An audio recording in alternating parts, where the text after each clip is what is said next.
un rapport, comme tant d'autres, entre les mains d'un homme qui connaît le sujet. Sans doute, le document comporte-t-il une multitude d'observations étonnantes. Personne ne souhaiterait se retrouver dans ces lieux dits de privation de liberté.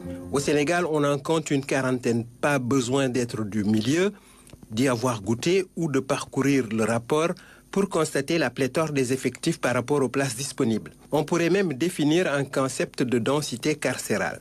Cette surpopulation dans les maisons d'arrêt complique davantage l'incarcération et les cohabitations forcées. Les récits d'anciens prisonniers font froid dans le dos. Qu'un petit délinquant primaire se retrouve au milieu de bandits de grand chemin et de caïds est une catastrophe.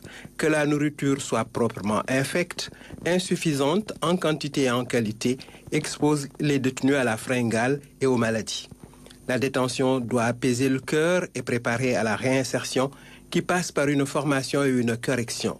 Mais on se demande la place de celle-ci dans ces milieux qui, dans l'imaginaire collectif, sont associés à la honte, l'opprobre, la déperdition et même à l'abandon, voire l'exclusion sociale, le bannissement. Le droit à la liberté et à la sécurité protège tout individu contre une privation de liberté disproportionnée et arbitraire imposée par l'État ou autrui. Ne pas être arrêté ni détenu arbitrairement constitue incontestablement un droit sacré et consacré pour tout individu. Ces dernières années, ils ont été trop nombreux, ces Sénégalais, à croupir en prison pour avoir exprimé librement une opinion. Cette liberté de ton leur aura coûté leur liberté dans un pays qui clame urbi et orbi être un état de droit.